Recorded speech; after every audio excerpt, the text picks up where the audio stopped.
Dieu aime nous faire comprendre la vérité par la comparaison. Nombre de fois où Jésus commence sa phrase par « Le royaume des cieux est semblable à ». Les paraboles sont de façon systématique l'occasion à la comparaison. Et nous venons de le voir aussi la semaine dernière, avec la comparaison des païens avec les disciples. En priant, ne multipliez pas de vaines paroles comme les païens. Nous l'avons vu aussi avec les religieux. Lorsque vous priez, ne soyez pas comme les hypocrites. La prière du Notre Père montre le but de cette comparaison. Que ton nom soit sanctifié. Dieu sanctifie son nom par la comparaison. Sanctifier, c'est un verbe d'action qui consiste à amener à la pureté.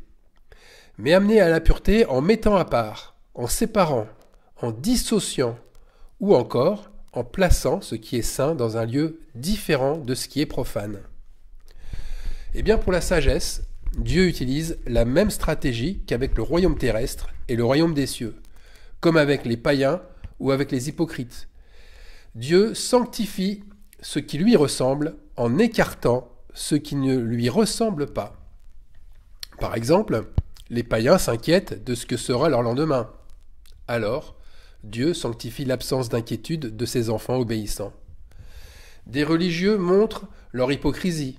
Alors, nous sanctifions le nom de Dieu en étant sans masque, transparent, par nos paroles et par nos actes. La sagesse, c'est la puissance de Dieu. Et nous savons que l'ennemi s'est attaqué à cette puissance en imposant une fausse sagesse. Une sagesse qui ne cesse de vouloir cacher ce qu'elle est. Alors, pour expliquer la sagesse qui vient d'en haut, Dieu nous montre celle qui vient d'en bas. Et c'est la sagesse du peuple, plus généralement celle que tout être humain cherche par sa nature au travers de ce qu'il est. Maintenant, pour la sagesse divine, eh bien, c'est à travers le Saint-Esprit que Jésus va nous donner cette comparaison. Et à travers le Saint-Esprit qui anime Jacques, le disciple. Dans son épître, au 3e chapitre, Jacques pose la question à ses frères qui se livrent à une convoitise, il faut le dire, à une convoitise pour prendre la place d'enseignant. Entre parenthèses, comme si enseigner serait le Graal de la sainteté. Et Jacques exhorte chacun à veiller sur sa langue, à la contrôler. Et Jacques pose la question suivante. Lequel d'entre vous est sage et intelligent? Qu'il le montre par sa bonne conduite, avec la douceur de la sagesse. Et Jacques enchaîne sur la comparaison. La sagesse d'en haut est premièrement pure, ensuite pacifique, modérée, conciliante, pleine de miséricorde et de bons fruits. Et là, il montre l'autre facette de la sagesse, exempte de duplicité et d'hypocrisie. C'est Jacques chapitre 3, verset 17. Alors, sans qu'il y ait besoin de le formuler directement, la sagesse humaine apparaît clairement dans ce verset 17. N'est-ce pas celle qui est pleine de duplicité et d'hypocrisie? La traduction Louis II, elle s'arrête sur un synonyme d'hypocrisie. Elle parle de la duplicité. Duplicité, c'est le caractère de ce qui est double, qui joue double jeu. Or, d'autres versions, comme celle de Darby, Osterwald, Sommer, la liturgique, ou encore la dernière version seconde révisée, préfère un autre mot. Elle préfère le mot partialité à celui de duplicité. C'est un mot très différent, qui est beaucoup plus proche d'ailleurs du grec littéral.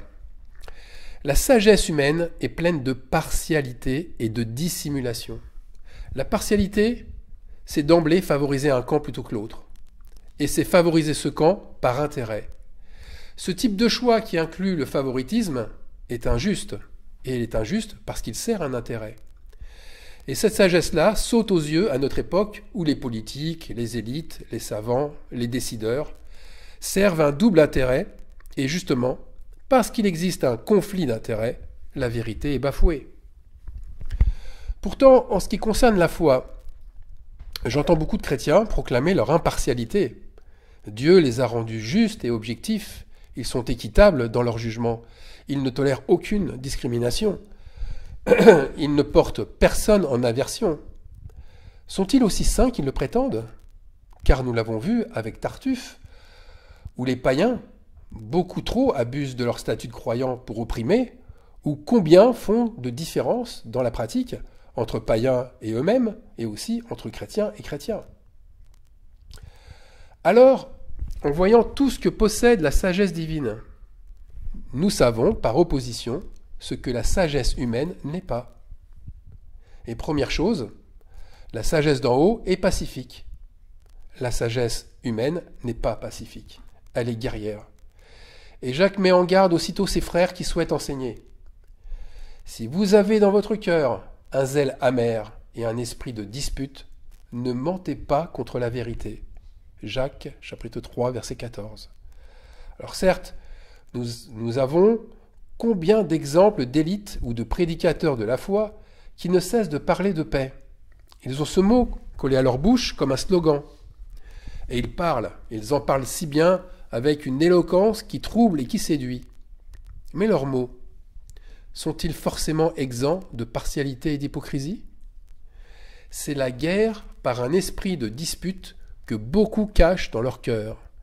Ils gardent un zèle amer, c'est-à-dire qu'ils gardent un enthousiasme, un dévouement pour les autres, mais avec une toile de fond, c'est-à-dire avec en toile de fond des regrets, de l'amertume, des échecs mal digérés, de l'ingratitude, bref, une absence de pardon.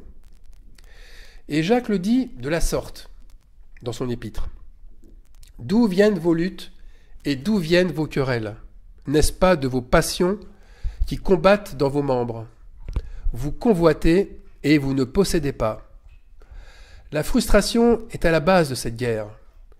Et cette guerre est d'autant plus perceptible que les mots choisis dans le verset de Jacques sont loin d'aller avec un esprit de dispute, puisqu'il évoque un esprit de douceur, un esprit modéré, conciliant, miséricordieux. La sagesse d'en haut est pure, ce qui signifie que celle de l'homme, parce qu'elle est impure, elle ne peut supporter très longtemps la modération, comme la conciliance. D'ailleurs, la conciliance, c'est quoi?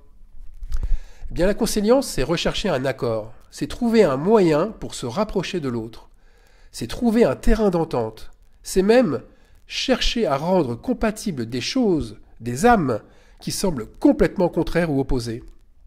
Par exemple, concilier un membre de sa famille absolument réfractaire à Dieu, avec soi et avec sa foi. Alors une relation qui paraît impossible, et pourtant Dieu nous incite à agir avec sa sagesse, en trouvant des terrains d'entente avec les païens. Eh bien, cette attitude échappe complètement à la sagesse humaine, qui plutôt que concilier, elle cherche à imposer, à persuader, à faire changer d'avis et à se séparer de l'autre si l'accord ne va pas dans son sens. L'homme qui a la connaissance cherche à convaincre ou à nier l'opposant. Il se bat pour ses idées, il monte au créneau face aux contredisants. C'est le cavalier du premier sceau de l'Apocalypse. Ce cavalier monte un cheval blanc avec un arc pour aller vaincre et pour gagner. Il cherche à remporter une victoire grâce à sa connaissance supérieure. Ce cavalier rassemble des partisans et ceux-là se battront à leur tour pour gagner. Les choses pourraient s'arrêter là et le mal pourrait stopper sa progression. Mais la sagesse humaine possède d'autres cavaliers et des combattants beaucoup plus cruels que le premier. Le cavalier qui succède au cheval blanc possède un cheval rouge. Il a le pouvoir d'enlever la paix sur la terre. Puis vient un autre cavalier, le cavalier noir, qui, ivre de sa connaissance, change les termes de la parole divine pour que son salut et le salut de ceux qui galopent à ses côtés leur coûtent moins cher. Et pour finir, apparaît le cavalier verdâtre, semant la mort avec lui et partout autour de lui. Or, changement de décor. La sagesse d'en haut ne montre plus de cheval, plus de course effrénée à la gloire, mais elle montre un ânon, marchant au pas, et qui porte sur son dos un homme humble et paisible. Et cet homme rentre dans la ville pour aller aimer, soutenir, concilier à travers la douceur de ses propos et de ses actes. Et Jésus, entrant dans Jérusalem, est assis sur le petit d'une ânesse avec ces intentions-là. Sa sagesse n'a rien à conquérir. Pas de couronne d'or à avoir sur la tête. Pas de quoi attirer les regards, ni à engendrer des bouleversements et des révolutions. Et pourtant, c'est ainsi que les plus grands changements intérieurs se font, dans l'humilité et la douceur. Mais comme le souligne Jacques, la source fait-elle jaillir par la même ouverture l'eau douce et l'eau amère? De l'eau salée ne peut pas non plus produire de l'eau douce. Jacques 3, versets 11 et 12. La comparaison entre ces deux eaux, douce et amère, ne montre-t-elle pas une sanctification qui est déjà faite? Alors à quoi peut bien servir cette comparaison entre la sagesse d'en haut et celle d'en bas, sachant que celle d'en haut n'est pas une compétence à acquérir, mais un don qui vient du ciel? Soit on l'a, soit on en est dépourvu. Et chercher par ses propres forces à faire jaillir de sa bouche une eau douce, en étant impartial, miséricordieux, modéré, pacifique ou encore conciliant, ça va un temps. Le Tartuffe ne peut que tricher un temps, car l'eau sera de toute façon une eau amère, même en imitant à la perfection l'eau douce. Seul Dieu change notre source, c'est lui le donateur. Oui, comme le don de la grâce, Dieu nous donne sa sagesse au départ. Mais comme tout ce qu'il nous donne, si on ne veille pas, l'ennemi vient voler ce que l'on avait, et on se retrouve avec ses anciens principes et sa morale chrétienne de plus en plus dure, de plus en plus légaliste, pour cacher sa culpabilité. Si nous avions tout sans risque de perte, alors veiller et prier ne servirait à rien. Or, le diable est venu pour nous reprendre ce que Dieu nous a légué. Et revenons à la comparaison du départ, mais ici en comparant le voleur au bon berger divin. Le voleur ne vient que pour dérober, égorger et détruire. Moi, je suis venu afin que les brebis aient la vie et qu'elles soient dans l'abondance. Jean 10, verset 10. Si nous gardons notre foi comme un berger scrupuleux et aimant, qui veille sur son troupeau, ou comme une sentinelle, comme ce soldat qui fait le guet et qui veille sur son domaine du haut de ses remparts, rien ne peut nous nuire. Judas Iscariote n'a pas voulu veiller. Ses sentiments humains ont pris le dessus. Le diable lui a volé sa sagesse. Jacques, chapitre 4, versets 2 à 3, nous dit ceci. « Vous êtes meurtriers et envieux, et vous ne pouvez pas obtenir. Vous avez des querelles et des luttes, et vous ne possédez pas, parce que vous ne demandez pas. Vous demandez et vous ne recevez pas, parce que vous demandez mal dans le but de satisfaire vos passions. » Les propos de Jacques dans son épître montent d'un ton au 4e chapitre.